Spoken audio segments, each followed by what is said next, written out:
What's up everyone? Welcome back to the channel। अब हम शुरू करने जा रहे हैं हमारा PYQ मैराथन, जिसमें हम अलग अलग यूनिट्स के प्रीवियस ईयर क्वेश्चंस करने वाले हैं। तो 3 बजे, 5 बजे, उसके बाद continuously as per schedule videos आपके पास आ जाएंगी और आज हम इंडियन इको के PYQ सारे कंप्लीट कर लेंगे। चलिए जल्दी से let's begin, starting with unit first.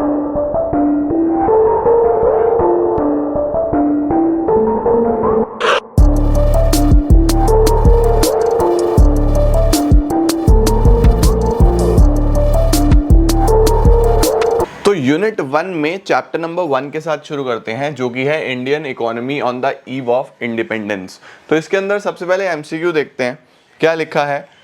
India entered the dash stage of demographic transition after 1921। अब देखो 1921 को ही हम लोग क्या मानते हैं? The year of great divide. Year of great divide, ये सावधान इंडिया सवाल है, ये आपके एग्जाम पॉइंट ऑफ व्यू से बहुत इंपॉर्टेंट है। 1921 ईयर ऑफ ग्रेट डिवाइड याद रखना। इसके बाद जो पॉपुलेशन हमारी थी वो बहुत तेजी से बढ़ी थी, सेकंड ट्रांजिशन हमारा स्टार्ट हुआ था। तो ये वही पूछ रहा है कि कौन सा स्टेज ऑफ डेमोग्राफिक ट्रांजिशन, तो इसका आंसर आएगा the second stage of demographic transition. ठीक है, ये बात याद रखना। अब रीजन असर्शन दिया हुआ है, India became exporter of primary products and importer of finished consumer goods of Britain. बिल्कुल सही बात है। देखो, अगर इंडिया जो है वो रॉ मटेरियल यहाँ से एक्सपोर्ट कर रहा था, ब्रिटिशर्स यही तो करवा रहे थे, और वहां से क्या लेके आ रहे थे? फिनिश गुड्स लेके आ रहे थे। तो ये तो बिल्कुल ठीक है। अब रीजन चेक करने के लिए यहाँ बिकॉज लगा लेते हैं कि ऐसा क्यों हो रहा था। Because the restrictive policies of commodity production. Restrictive policies का मतलब उन्होंने हमारे ऊपर ऐसी पॉलिसीज लगाई हुई थी कि हम प्रोडक्शन ही उतना कर पा रहे थे। ट्रेड एंड टैरिफ, टैक्सेस की बात हो रही है। By the colonial government adversely affected the structure, उन्होंने हमारे स्ट्रक्चर को बहुत बुरे तरीके से इंपैक्ट करा था। And the composition and volume of India's foreign trade. बिल्कुल सही बात है, इसीलिए तो ऐसा हुआ था कि हम लोग एक्सपोर्टर बन के रह गए थे रॉ मटेरियल के और इंपोर्टर बने थे फिनिश गुड्स के, बिकॉज ऑफ देयर पॉलिसीज, उनके रेस्ट्रिक्टिव पॉलिसीज की वजह से। तो ये तो बिल्कुल करेक्ट है। तो असर्शन भी ठीक है, रीजन भी ठीक है, और ये इसका करेक्ट एक्सप्लेनेशन भी है। Both A and R R true and R is the correct explanation of A, यही इसका आंसर बनेगा। चलो, इसके बाद क्वेश्चन नंबर 3 क्या आता है? क्वेश्चन नंबर 3 है हमारे पास, give the names of economists who estimated India's per capita income during colonial period. Economist के नाम जब मैंने आपको पढ़ाए हैं तो भी बताया कि 4 इकोनॉमिस्ट के नाम याद कर लो। वो कौन है? Dadabhai Naoroji, William Digby, VKRB Rao और RC देसाई। कई बार ये आता है कि इनमें सबसे एक्यूरेट किसकी प्रेडिक्शन थी, तो याद रखना है डॉक्टर राव, इनकी सबसे ज्यादा एक्यूरेट प्रेडिक्शन थी, कैलकुलेशंस थी। State any one positive contribution made by British in India. कौन सा पॉजिटिव कंट्रीब्यूशन है जो ब्रिटिश ने इंडिया में करा है? तो बहुत सारे हैं। अगर आपको मेजर लिखना हो तो रेलवेज लिख के आना, ठीक है। जैसे introduction of railways, setup canals, introduction of English as a medium of language, introduction of administration and monetary system, ये सब ब्रिटिशर्स की देन है। लेकिन जो सबसे बड़ी चीज़ है वो है रेलवेज। ओके, बिगेस्ट जो पॉजिटिव है इकोनॉमी के लिए वो रेलवेज है। Define life expectancy. Life expectancy refers to average number of year an individual is expected to live. कितने साल तक इंडिविजुअल रहने वाला है, जीने वाला है, उसी को हम लाइफ एक्सपेक्टेंसी बोलते हैं। Discuss any 2 causes of Indian agriculture stagnation during the colonial period. Colonial period मतलब ब्रिटिश पीरियड। उस पीरियड में 2 कॉजेज बताओ जिस वजह से एग्रीकल्चर खराब था हमारा। नंबर 1 सबसे बड़ा जो प्रॉब्लम था वो था जमींदारी सिस्टम, दूसरा कमर्शलाइजेशन, तीसरा इन्वेस्टमेंट नहीं था, totally dependent on rainfall, irrigation नहीं था। ये सारे इसमें कारण है। आउटडेटेड टेक्नोलॉजी थी, कोई भी प्रॉपर पैसा नहीं लग रहा था, अवेयरनेस नहीं था, काम करना नहीं आता था। तो देयर आर मल्टीपल रीजंस, जिसमें से आपको कोई भी 2 दिखने हैं अच्छे से डिफाइन करके, एक्सप्लेन भी करना है। तो आप जमींदारी सिस्टम तो भैया बहुत अच्छे से तैयार कर लेना, रट के जाना जमींदारी सिस्टम क्या है, क्या क्या चीज़ें होती थी, पॉइंट्स में लिख के आना। फोर्स्ड कमर्शियलाइजेशन, कमर्शियलाइजेशन में क्या हुआ था? शिफ्ट हुआ था from food crops to cash crops, right. उसके बाद small and fragmented land holdings, टूटी फूटी हमारी लैंड होल्डिंग्स थी। हाई डिग्री ऑफ अनसर्टेनिटी, यानी we were dependent on rainfall, rainfall हो गया तो अच्छा हो जाएगा, नहीं तो नहीं होगा। लो प्रोडक्टिविटी एंड प्रोडक्शन, प्रोडक्टिविटी भी खराब थी और प्रोडक्शन भी खराब था। अच्छे से मार्क कर लो, ये इंपॉर्टेंट क्वेश्चन है भैया। आज जितने भी क्वेश्चन करा रहा हूँ सब इंपॉर्टेंट क्वेश्चन हैं, तो बढ़िया से इन्हें कर लेना। What was the twofold motive behind the systematic deindustrialization affected by British in pre independent India. Two fold motive क्या था ब्रिटिशर्स का, यानी ब्रिटिशर्स ने जो हमारी इंडस्ट्रीज को सिस्टमैटिकली डी इंडस्ट्रियलाइज करा। कौन सी इंडस्ट्रीज पॉपुलर थी हमारी, हैंडीक्राफ्ट, उनको सिस्टमैटिकली डिस्ट्रॉय कर दिया। तो क्या मकसद था उनका उनके पीछे, नंबर वन, इंडिया को एक ऐसे पोजीशन पे ले आओ कि बस वो एक्सपोर्टर बन जाए रॉ मटेरियल का, यानी वो इंडिया को देखना चाहते थे एज अ फीडर, बस वो दूसरी इकोनॉमी को फीड करे। इंडिया बस क्या करता रहे, एक्सपोर्ट करता रहे रॉ मटेरियल। और दूसरा, इंडिया सबसे बड़ा मार्केट हो जाए उनके अपने फिनिश प्रोडक्ट्स का, जो उनके मशीन मेड फिनिश प्रोडक्ट्स हैं वो सबसे ज़्यादा कहाँ बिके, इंडिया में ही बिके। तो उनका मकसद ही ये था यार, इंडिया को फीडर यूज़ करना, यहीं से रॉ मटेरियल लेके जाना और इसी मार्केट में आके अपने फिनिश गुड्स बेचना।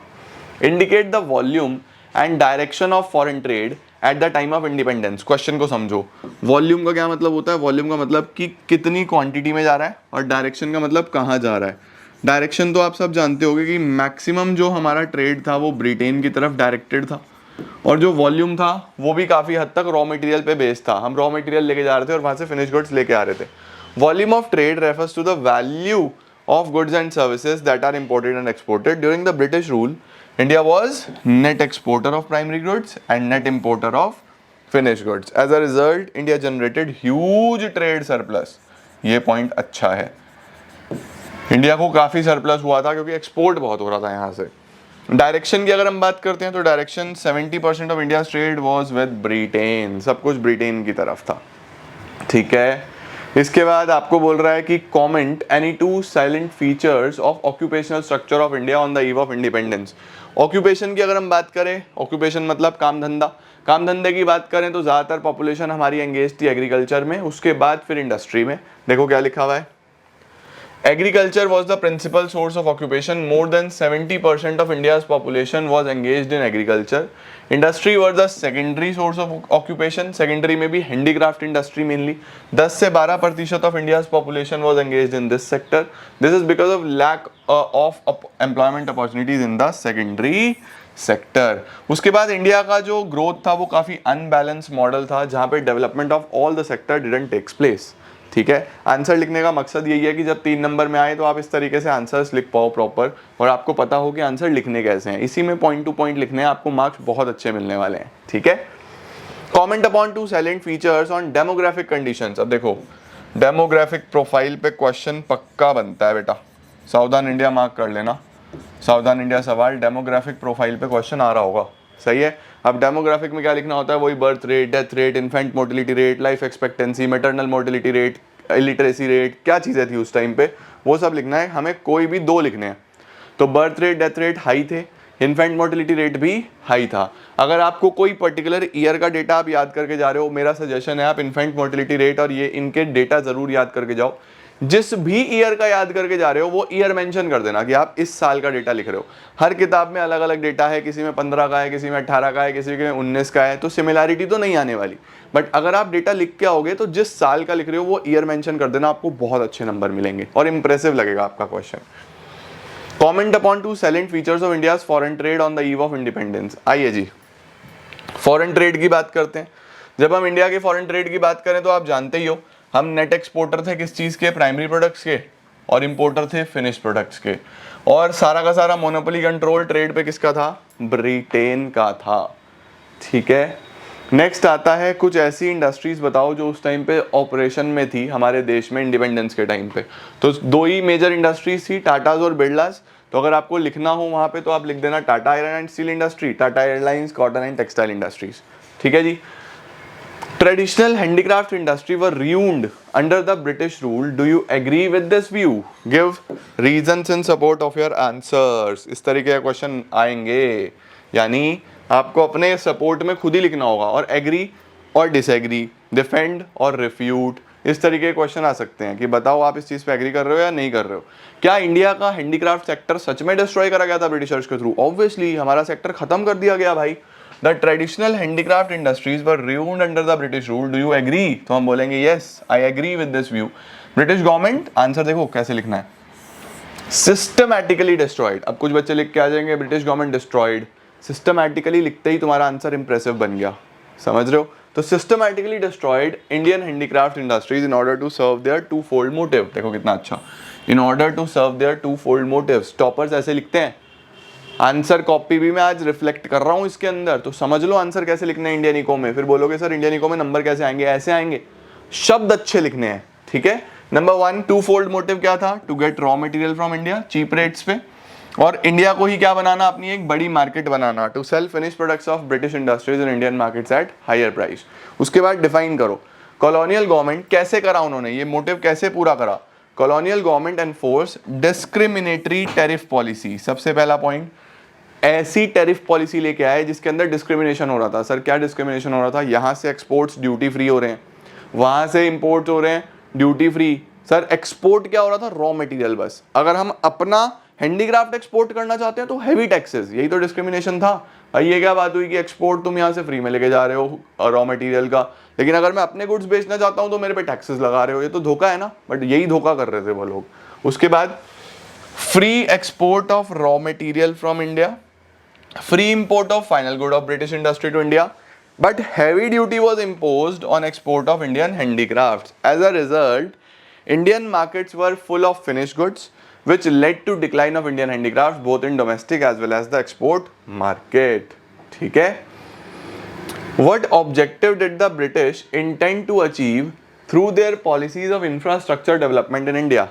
अब देखो इस क्वेश्चन का क्या मतलब है, इसका मतलब है जो ब्रिटिशर्स ने हमारे देश में इंफ्रास्ट्रक्चर डेवलपमेंट करा था, पोर्ट्स बनाए, रोड्स बनाए, रेलवेज बनाए, उसके पीछे क्या ऑब्जेक्टिव थे, ये सब क्यों डेवलप करा गया था। तो क्या लिखा है, number 1 to promote easy transportation of उनके फिनिश गुड्स, ताकि उनके फिनिश गुड्स अच्छे से ट्रांसपोर्ट हो पाए। दूसरा रॉ मटेरियल आ पाए इंडिया में। तीसरा to strengthen Britain's administrative control, उनका एडमिनिस्ट्रेशन, उनकी आर्मी अच्छे से मोबिलाइज हो सके। चौथा to create a class of Indians who will be Indians by blood and Britishers by lifestyle, यानी कि ऐसे इंडियंस बनाना जो कि इंडियंस हों ब्लड से लेकिन ब्रिटिशर्स हों वो उनके लाइफस्टाइल से, तो उनका ये मकसद था। Which is related at defining year to mark the demographic transition from first to second demographic stage, ये मैं बता ही चुका हूँ, 1921 the year of great divide. उसके बाद give a quantitative appraisal of India's demographic profile during the colonial period, यानी आपको एक पूरा अप्रेजल देना है डेमोग्राफिक प्रोफाइल का। अभी पीछे हम पढ़ के आए बर्थ रेट, डेथ रेट, वो सब लिख देना, लाइफ एक्सपेक्टेंसी, लिटरेसी रेट, ये आपके पास सीधा आपके नोट्स में से मिल जाएगा। Was there any positive contribution made by British in India, क्या पॉजिटिव कॉन्ट्रीब्यूशन हुआ है, ऑब्वियसली बहुत सारे पॉजिटिव्स हुए हैं, जैसे कि ट्रांसपोर्टेशन कम्युनिकेशन बेटर हुआ, इंग्लिश इंट्रोड्यूस हुआ as a medium of language. उसके बाद developed commercial outlook of farmers, farmers का नज़रिया उन्होंने चेंज करा। इफेक्टिव कंट्रोल ऑफ फेमाइंस के ऊपर काफ़ी कंट्रोल हो पाया।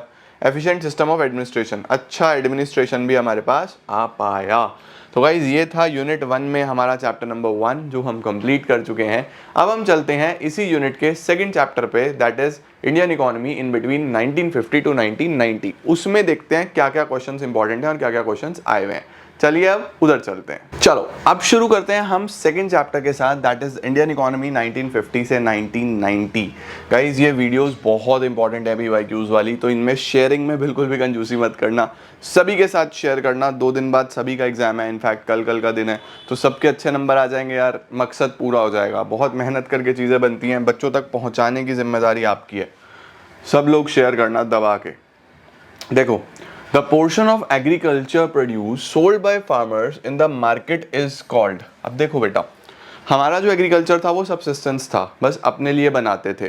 तो अब सबसिस्टेंस के बाद जब शिफ्ट हुआ तो अपना कंज्यूम कर लिया, उसके बाद बाहर बेचने लगे। तो जो बाहर बेच रहे हैं उसको क्या बोलते थे, मार्केटेबल सरप्लस। याद रखना क्या बोलते हैं उसको, marketable surplus. Okay, differentiate between objectives of planning and objectives of plan. याद रखना अगर ऐसा क्वेश्चन आ जाए तो objectives of planning are long term objectives and objectives of plan are short term. मतलब जब हम लंबे समय के लिए सोच रहे हैं, पॉलिसीज की बात कर रहे हैं, दूर दूर तक की सोच रहे हैं, तो वो ऑब्जेक्टिव्स ऑफ प्लानिंग है। शॉर्ट टर्म सोच रहे हैं तो ऑब्जेक्टिव ऑफ प्लान है। क्या लिखा है, objectives of planning are long term goals which remain common, objectives of plans are short term goals which vary from one plan to another. ठीक है, Dash refers to the development through domestic resources and avoiding imports. Import नहीं करने हैं, हम सब कुछ खुद बनाएंगे।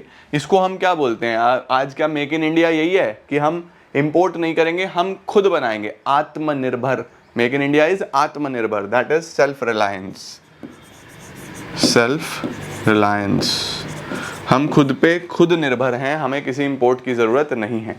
इन which year India's first 5-year plan was launched, तो देखो इसके अंदर 2 डेट्स याद रखनी है, व्हेन आई से याद रखनी है तो रखनी है। प्लानिंग कमीशन कब सेटअप हुआ? 1950।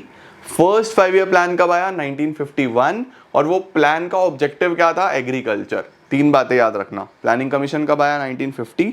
पहला प्लान 51, मकसद ऑब्जेक्टिव एग्रीकल्चर इंप्रूवमेंट, ठीक है।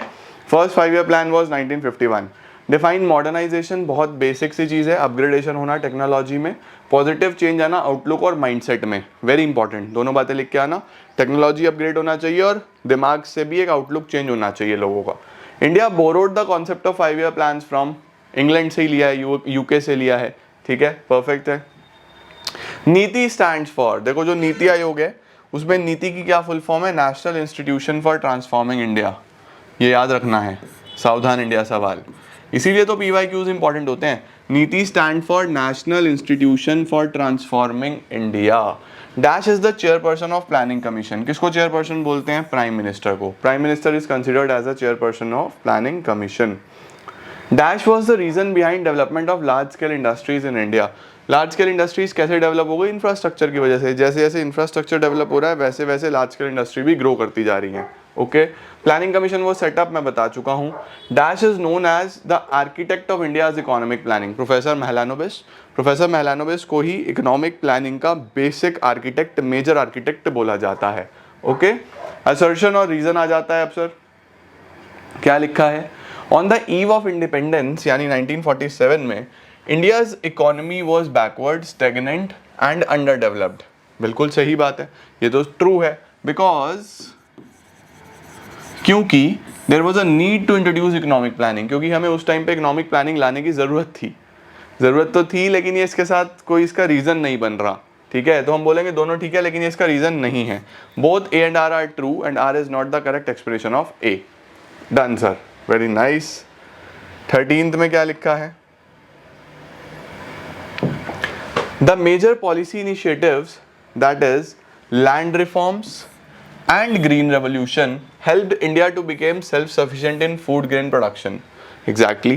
Land reforms जितने भी आए, जैसे land ceilings लगाई गई, consolidation करा गया land का, जमींदारी सिस्टम खत्म करा गया, land reforms जितने भी आए, और उसके साथ साथ green revolution, इसने इंडिया को self sufficient बनाया। ये बिल्कुल ठीक बात है, this is correct, because कारण क्या लिखा हुआ है? Because the proportion of people depending on agriculture didn't decline. जो लोग एग्रीकल्चर में थे वो कम नहीं हुए थे एज एक्सपेक्टेड। बात तो सही है, कम तो नहीं हुए थे, लेकिन ये इसके साथ मिलता जुलता थोड़ी ना है, दोनों बात ठीक है, लेकिन इसका कोई वैलिड एक्सप्लेनेशन नहीं है। चलिए जी, बी पार्ट इसका आंसर बन जाएगा। State the meaning of golden revolution. Golden revolution बच्चे याद रखना किसके अंदर आया था हमारे पास? Horticulture and Honey.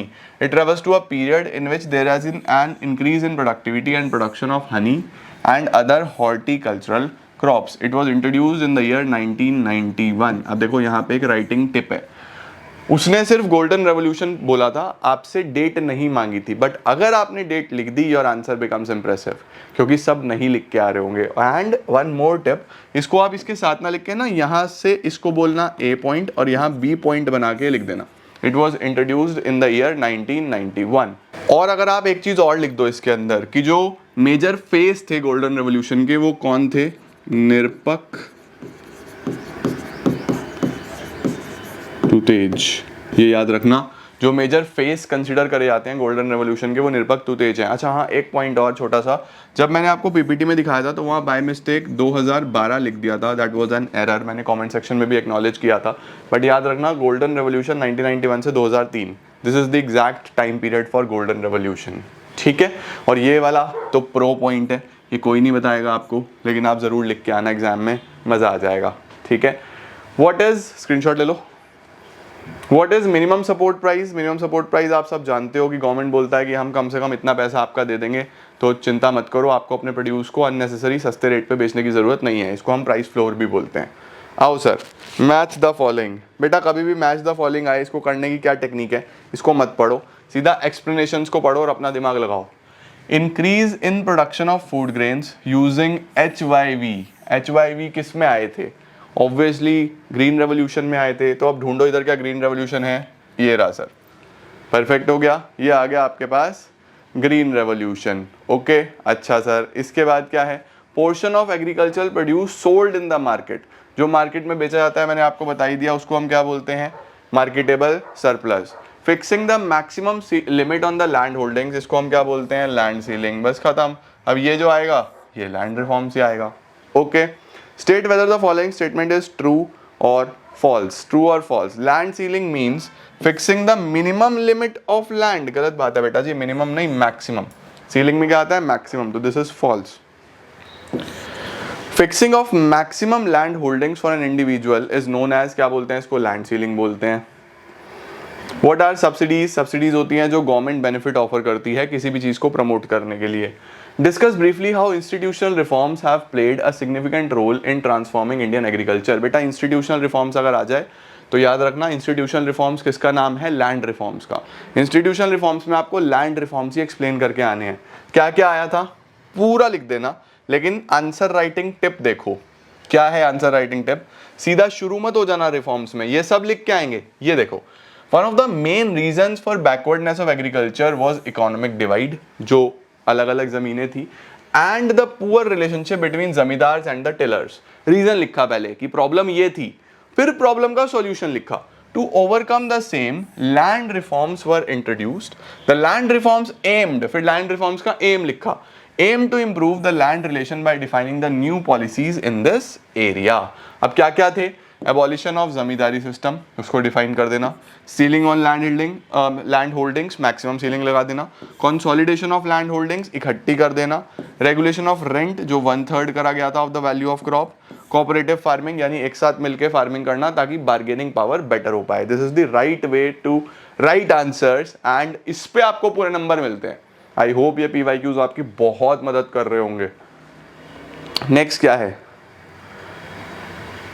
Land reforms लाने के पीछे क्या मकसद था? पॉजिटिव चेंज लेके आना एक लैंडलॉर्ड और टिलर के बीच में, और इक्विटी लेके आना एग्रीकल्चर सेक्टर में। ठीक है, distinguish between green revolution, golden revolution, this is already done.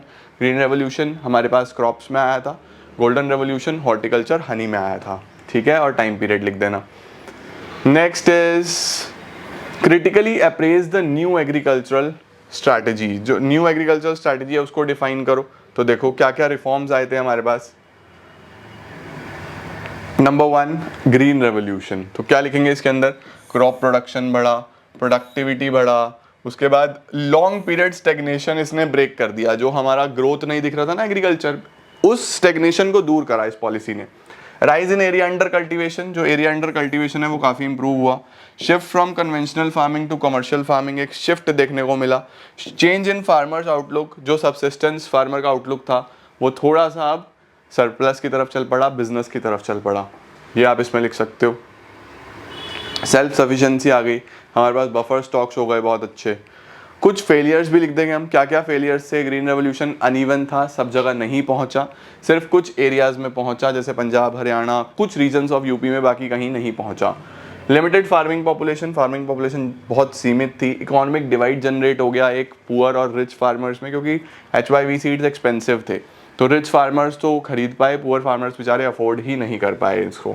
Crops काफ़ी लिमिटेड क्रॉप्स पे ही आया था। Define cooperative farming, this is important, इसको सावधान इंडिया मार्क कर लेना। कोऑपरेटिव फार्मिंग आपको पता होना चाहिए। कोऑपरेटिव फार्मिंग, दिस इज सावधान इंडिया सवाल। Under cooperative farming farmer pool together their resources in order to carry out agricultural production.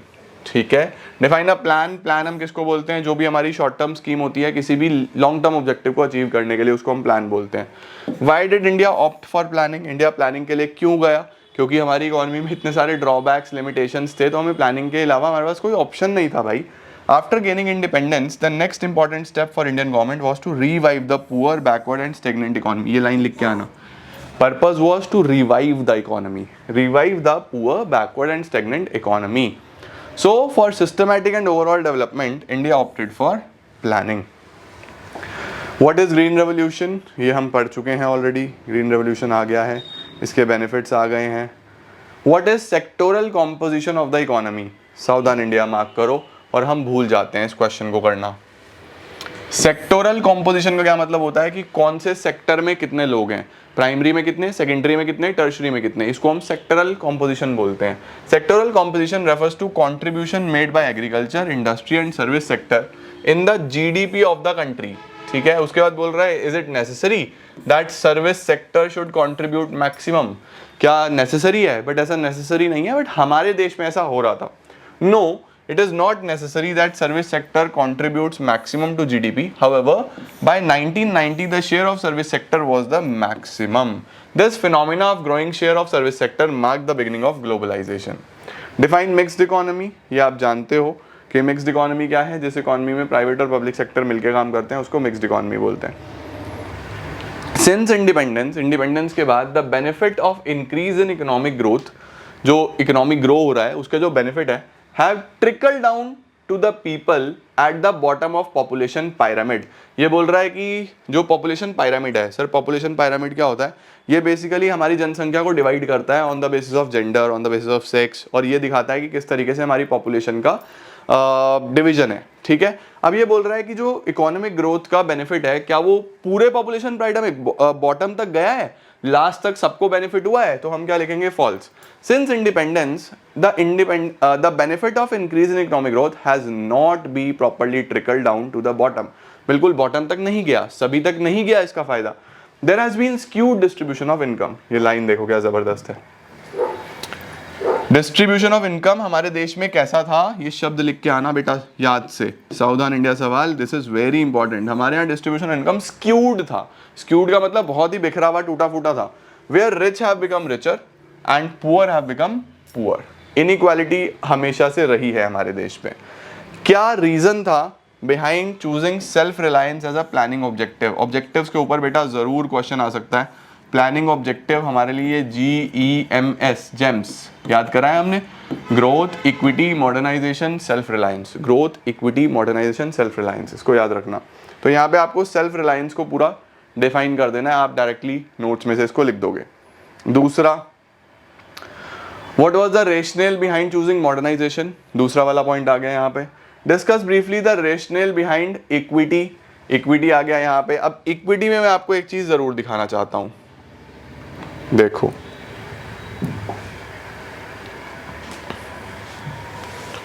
Equity as a long term objective aims at, सबसे पहली चीज distribution of income among different sections of the society, कि किस तरीके से अलग अलग sections of the society तक इनकम डिस्ट्रीब्यूट होगी। अब इसके अंदर बच्चों दो शब्द आते हैं जो काफी इंपॉर्टेंट है एग्जाम पॉइंट ऑफ व्यू से, और यही क्वेश्चन इसको सावधान इंडिया बनाता है।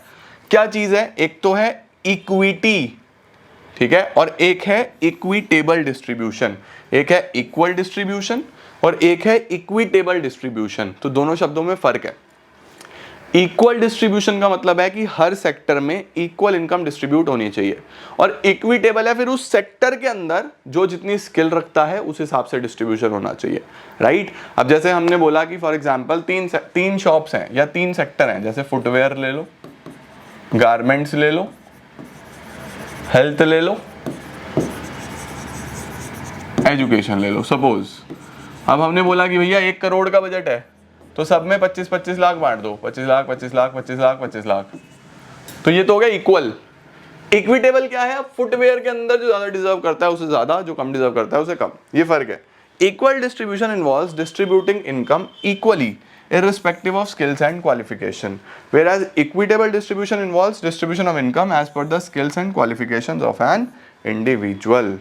ठीक है, हमारा फोकस क्या था? ensuring equitable distribution in an economy. The objective is also called growth with social justice। देखो growth with social justice, ये लाइन लिख के आना। फिर मॉडर्नाइजेशन को डिफाइन करना है आपको पूरा अच्छे से। मॉडर्नाइजेशन में एक तो टेक्नोलॉजी इंप्रूव होना और आउटलुक और माइंडसेट चेंज होना, ये हम पीछे भी पढ़ के आए हैं। Why was public sector given a leading role? Public sector को लीडिंग रोल क्यों दिया गया था? उसके अंदर हम पूरा लिख के आएंगे कि सबसे पहले प्राइवेट सेक्टर के पास पैसा नहीं था। Because of shortage of capital with private sector. Private sector के पास शॉर्टेज ऑफ कैपिटल था। टाटा और बिरला सिर्फ ये वेल नोन प्राइवेट एंटरप्रेन्योर्स थे उस टाइम पे। दूसरा, प्राइवेट सेक्टर के लिए कुछ इंसेंटिव नहीं था। आप कैसे एक्सपेक्ट कर सकते हो कि प्राइवेट सेक्टर बिना प्रॉफिट के काम करेगा? तो प्राइवेट सेक्टर के पास कोई खास इंसेंटिव नहीं था। तीसरा, हमारा मकसद था सोशल वेलफेयर करना, जो कि स्टेट की पार्टिसिपेशन के बिना पॉसिबल नहीं है। Okay, then next is, though public sector is very essential for industries, many public sector undertakings PSUs incurs huge losses, काफी लॉस हैं PSUs में, and are a drain on the economy's resources, वो बस resources waste कर रही है हमारी economy के। Discuss the usefulness of public sector undertakings in light of this fact। आपको बोल रहा है कि इनकी यूजफुलनेस बताओ, तो देखो ये आंसर किस तरीके से फ्रेम करना है। इसको भी मैं इंपॉर्टेंट क्वेश्चन समझूंगा, साउथ इंडिया सवाल। It is true that many public sector undertakings are incurring losses. However, they are still very useful and crucial. क्यों? ताकि वो एक strong industrial base बना पाए, दूसरा इंफ्रास्ट्रक्चर डेवलप कर पाए, तीसरा बैकवर्ड एरियाज को डेवलप कर पाए, चौथा एम्प्लॉयमेंट जनरेट कर पाए, और पांचवा कंट्रोल कर पाए स्ट्रेटेजिक एरियाज को, जैसे डिफेंस, एटॉमिक एनर्जी। इनके लिए तो यार पब्लिक सेक्टर अंडरटेकिंग से चाहिए ना। Moreover, public sector is not meant for earning profit, but to promote the welfare of the nation. So they should be evaluated on the basis of their contribution to welfare and not on the basis of profit they earn. शानदार तरीके से answer इस तरीके से लिखना है। Okay, चलो। Why and how was private sector regulated under the IPR? IPR से क्वेश्चन भैया पक्का बनेगा, अभी बता रहा हूँ तुम्हें मैं। IPR छोड़ के मत जाना। IPR 1956 very important. According to the Industrial Policy Resolution 1956, industries were reclassified into 3 categories: Schedule A, Schedule B, Schedule C. ठीक है ना? Out of 3 categories, third category consisted of industries to be in private sector. The industries were controlled by state through a system of licenses and forced under Industries Development and Regulation Act. According to industrial licensing, देखो कोई भी नई industry नहीं आ सकती जब तक licence ना ले। It was easier to obtain a licence if industry was established in economically backward area. अगर वो इकोनॉमिकली बैकवर्ड एरिया में है तो लाइसेंस आसानी से मिलेगा। Licence was needed even for expansion और डाइवर्सिफिकेशन। ठीक है। In 1955 Karve committee, very important, Karve committee और डेट याद कर लेना बच्चों, 1955 कारवा कमेटी सेटअप करा गया था। किस पर्पज से? स्मॉल स्केल इंडस्ट्रीज को इंप्रूव करने के लिए, प्रोटेक्ट करने के लिए, for the promotion and development of small scale industries. याद रखना SSI और कारवा कमेटी, ये क्वेश्चन आ सकता है मैच द फॉलोइंग में। कारवा कमेटी और स्मॉल स्केल इंडस्ट्री दोनों को मिला देना आपस में। Okay, first industrial policy resolution was independent of India, announced in 1948। पहला IPR 1948 में आया था, दूसरा 1956 में आया था। ठीक है। During India's first 7 5-year plans, Government of India adopted dash policy to protect domestic industries। पहले 7 प्लान्स तक, अच्छा सवाल है, शुरू के 7 प्लान्स तक गवर्नमेंट ऑफ इंडिया ने ना एक इनवर्ड लुकिंग स्ट्रैटेजी अपनाई हुई थी, जिसको हम इंपोर्ट सब्स्टिट्यूशन बोलते थे, और बाद में गए हम एक्सपोर्ट प्रमोशन पे। तो पहले क्या था? इनवर्ड लुकिंग ट्रेड स्ट्रैटेजी 1990 तक। ठीक है, फर्स्ट 7 प्लान्स में। इसके बाद import restrictions were imposed in India with the dual objective to save foreign exchange and to be self sufficient। बिल्कुल सही बात है। रेस्ट्रिक्शंस लगाए गए थे टैरिफ्स और कोटास के, ताकि हमारा फॉरेन एक्सचेंज बच सके और हमें कंपटीशन भी ना मिले। तो guys this was all about the PYQs from chapter number 2 from unit first. अब चलते हैं चैप्टर नंबर 3 यूनिट फर्स्ट की तरफ, और यूनिट को करते हैं कंप्लीट। अब थर्ड चैप्टर के इंपॉर्टेंट टॉपिक्स और ऐसे पॉइंट्स जो आप मिस आउट ना कर दो, वो सब हम इसमें कवर करेंगे। एक चीज आपको और करनी है, जब ये पूरा हो जाए तो मुझे कमेंट सेक्शन में जरूर अपने रिव्यूज देना कि आप लोगों को ये सारे पॉइंट्स कवर हो गए थे या कुछ आपने मिस आउट किया था। क्योंकि आप रिव्यूज देते हो ना, तो मुझे एक आइडिया हो जाता है कि हम सही डायरेक्शन में काम कर रहे हैं या नहीं कर रहे हैं। आपके फीडबैक से ही चीजें इंप्रूव करता हूं मैं डे टू डे। ऐसे ही नहीं हम लोग इतने बच्चों तक पहुंचते, आप लोगों की वजह से हम इंप्रूव होते हैं। आपको जो प्रॉब्लम्स आती है वो हम सॉल्व करते हैं। तो कॉमेंट्स में जरूर बताना कि क्या सारे पॉइंट्स आपके एक्चुअल में कवर थे या बहुत सारे न्यू पॉइंट्स आपने अब नोट डाउन कर लिए। चलो, सबसे पहले LPG में क्या हुआ था, बेसिक इंट्रोडक्शन दे देता हूं। 1991 में हमारे पास न्यू इकोनॉमिक पॉलिसी आई, जिसमें हमारे देश में जितने भी पिछले 40 साल में पब्लिक सेक्टर का रोल था, लाइसेंसिंग था, बहुत ज़्यादा फ्रीडम नहीं था, ग्लोबलाइजेशन नहीं था, उन सब चीज़ों को ख़त्म करके एक नए रिफॉर्म्स आए हमारे देश में जिससे हमारी ग्रोथ और ज़्यादा बढ़ सके। तो क्या है देखो, Who was the Indian finance minister in 1991 acknowledged for his capabilities to steer away the economic crisis on large stressing Indian economy? यानी उस टाइम पे 1991 में जब रिफॉर्म्स आए तो who was the prime minister, who was the finance minister जिसको सबसे ज़्यादा अप्रिशिएट करा गया, जिनकी वजह से, जिनके दिमाग की वजह से हम लोग उस पर्टिकुलर एक ऐसा पीरियड जहां हम परेशानी में आ गए थे उससे बाहर आ पाए। तो उस टाइम पे हमारे फाइनेंस मिनिस्टर कौन थे? श्री मनमोहन सिंह जी, जो बाद में हमारे प्राइम मिनिस्टर भी रहे। ठीक है, नेक्स्ट क्या आता है? Every year government fixes a target for disinvestment of public sector enterprises. देखो लिखा हुआ है कि हर साल गवर्नमेंट अपनी कुछ पब्लिक सेक्टर अंडरटेकिंग्स को डिसइन्वेस्ट करता है। डिसइन्वेस्ट का मतलब समझते हो ना? अब उनके स्टॉक्स सेल आउट कर देता है, उनके शेयर सेल आउट कर देता है। वो क्यों करता है? क्योंकि वो जो PSUs होते हैं वो लॉसेस में चल रहे होते हैं, सरकार के लिए वो एक बोझ बने होते हैं, प्राइवेट सेक्टर को बेच देते हैं, वो इनको इंप्रूव करने की कोशिश करता है। ये बिल्कुल सही है। The reason is because disinvestment is an excellent tool for discarding the loss incurring public sector enterprises. This is true, बिल्कुल सही है। Both are true and R is the correct explanation of A, बिल्कुल सही है। State any one outcome of implementation of economic reforms in 1991. Reforms के benefits लिखने हैं, बहुत सारे बेनिफिट्स हुए थे, कोई भी एक लिखना है। देखो, GDP बढ़ा, पर कैपिटा GDP बढ़ा, सोशल इंफ्रास्ट्रक्चर डेवलप हुआ। इसके बाद क्या है हमारे पास? नेम एनी वन नवरत्न कंपनी। बेटा जी ये जो टॉपिक है ना, नवरत्न कंपनी, मिनी रत्न्स, मिनी रत्नास, महारत्नास, इनके आप प्लीज नेम्स जरूर याद करके जाना, 3-3। ठीक है, 3 नवरत्न, 3 मिनी रत्न, 3 महारत्न। या आप अगर गूगल पे भी डाल दोगे तो लिस्ट आ जाएगी, आप कोई भी 3-3 जरूर याद करके जाना, ये आ सकता है 1 नंबर में। ठीक है, 1 मार्क के लिए अच्छा क्वेश्चन है। नेम एनी वन नवरत्न कंपनी, मिनी रत्न कंपनी, महारत्न कंपनी, ये आपको लर्निंग बेस्ड क्वेश्चन है। Dash and dash currency notes of old Mahatma Gandhi series were banned as legal tender on 8th November 2016। 8 नवंबर 2016 को क्या आया था? सब जानते हैं, डिमोनेटाइजेशन। कौन से नोट्स बंद हुए थे? 500 और 1000 के। तो देखो इस तरीके का सवाल, छोटा क्वेश्चन, डिमोनेटाइजेशन से, GST से, इस तरीके के क्वेश्चन बनने वाले हैं। वहां आपसे लिखवाएगा नहीं कि GST में कौन कौन से टैक्सेस आए, या लिखवा भी लेगा तो आपको बेसिक स्ट्रक्चर पता होना चाहिए GST का क्या था और क्या पर्पस था, क्यों लाया गया था, है ना? तो इसका आंसर बनेगा 500,000। Dash was the predecessor organisation, मतलब पहले, सक्सेसर होता है बाद में, ऑर्गेनाइजेशन टू WTO। WTO से पहले क्या था भैया? गैट था यार। गैट कहाँ है?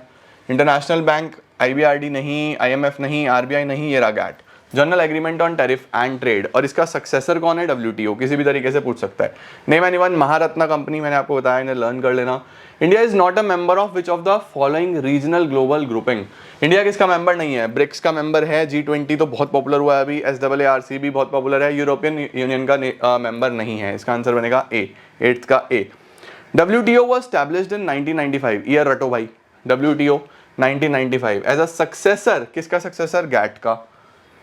नेम एनी 2 टैक्सेस विच वर सबस्यूम्ड इन GST। GST में कौन कौन से ऐसे टैक्सेस हैं जो अंदर चले गए? बेटा मैंने बोला ना GST से इसी तरीके का question, service tax, sales tax, excise duty, VAT, है ना? बहुत सारे मल्टीपल टैक्सेस हैं जो खत्म हो गए, किसके अंदर चले गए? GST के अंदर चले गए, right?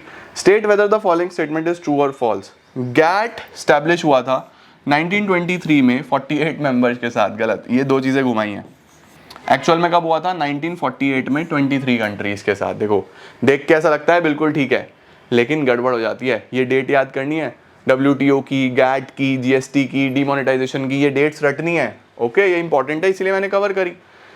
1948 with 23 countries. State whether the following is true or false. The latest demonetization of currency was taken by the government of India on November 8, 2016। बिल्कुल सही है जी, ये तो बात, ये तो हमें पता है। कोटा का क्या मतलब होता है? कोटा का मतलब होता है क्वांटिटेटिव रेस्ट्रिक्शंस। टेरिफ्स का मतलब क्या होता है? टैक्सेस। याद रखना, quotas are quantitative restrictions, tariffs are taxes. Okay, do you think outsourcing is good for India? Yes definitely, बहुत अच्छा है आउटसोर्सिंग भाई। बाहर से फॉरेन एक्सचेंज आता है, हमें काम मिलता है, बढ़िया होता है। Yes, outsourcing is good for India because सबसे पहले employment, it provides employment to large number of unemployed people. Exchange of technical know how, knowledge आती है, लोगों को पता चलता है बाहर चल क्या रहा है। तीसरा, इंटरनेशनल वर्दीनेस, वैल्यू बढ़ती है देश की। Better standard of living and eradication of poverty, गरीबी खत्म होती है, स्टैंडर्ड ऑफ लिविंग अच्छा होता है लोगों का। However developed countries oppose outsourcing to India, जो डेवलप्ड नेशंस हैं वो थोड़ा सा बचती हैं। कारण क्या है? Outsourcing leads to outflow of funds from developed countries to India. उनको डर लगता है कि यार उनके फंड्स बाहर जाएंगे तो इंडिया मजबूत हो जाएगा, ये भी एक कारण है। दूसरा, outsourcing reduces employment generation and create job insecurity in developed countries. उनका जो लोकल टैलेंट है उसको डर लगता है कि यार हमारी जॉब चली जाएंगी अगर सब बाहर वाले कर देंगे तो थोड़ा फियर तो रहता ही है इंडियन से भाई, रहता है। Agriculture sector appears to be adversely affected by reform process. Why? Very important, very very important. सावधान इंडिया सवाल बोल रहा है जो एग्रीकल्चर सेक्टर है वो सबसे ज्यादा अफेक्ट हुआ था रिफॉर्म से। रिफॉर्म तो बेटरमेंट के लिए आए थे, एलपीजी तो बेटरमेंट के लिए आया था, लेकिन इससे एग्रीकल्चर अफेक्टेड हुआ। क्यों अफेक्टेड हुआ एग्रीकल्चर? देखो जो मेजर रिफॉर्म्स थे ना वो सारे इंडस्ट्रीज में, सर्विस सेक्टर में आए। एग्रीकल्चर के ऊपर ध्यान कम दिया गया था। This is true. आप ओवरव्यू एक बार देखो ना तो आप देखोगे एग्रीकल्चर में रिफॉर्म्स तो आए लेकिन बहुत ज़्यादा फ्रूटफुल हमारे लिए वो साबित नहीं हुए। क्या लिखा है? Number 1, agriculture sector was adversely affected in the following manner. Reduction of public investment, public investment कम कर दिया गया। Public investment in agriculture sector specially infrastructure में, जिसमें irrigation, power, roads, market linkages, research, extension, जो काफ़ी बड़ा रोल ग्रीन रेवोल्यूशन में था वो कम कर दिया गया था रिफॉर्म पीरियड में। तो पहला पॉइंट, पब्लिक इन्वेस्टमेंट कम करा गया था जो एग्रीकल्चर के लिए खराब चीज़ थी।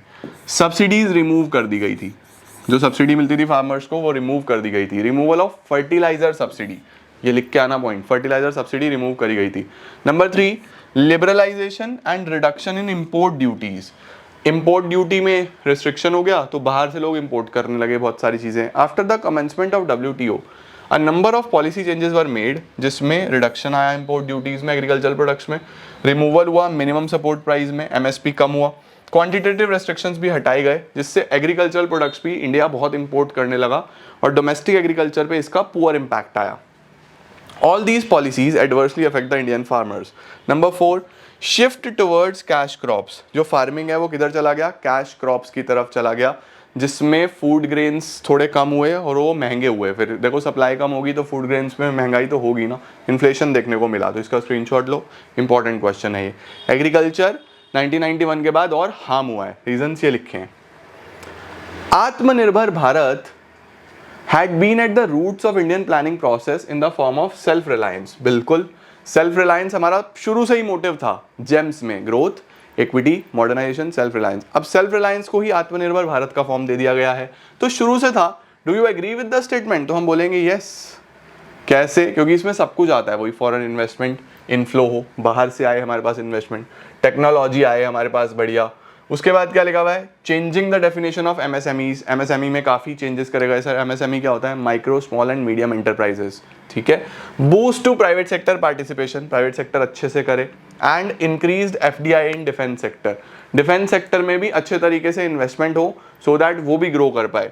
ऑब्जेक्टिव क्या थे? हम सेल्फ रिलायंट बने, सपोर्ट मिले medium of small scale industries को, डेवलप हो कंट्रीब्यूशन में ताकि वो देश के GDP में ज़्यादा कंट्रीब्यूट कर पाए। Okay, discuss briefly any two major steps taken by the government of India on financial sector front under the economic reforms in 1991। ये तो हमें बेसिकली पूरा के पूरे फाइनेंशियल रिफॉर्म्स लिख देने हैं।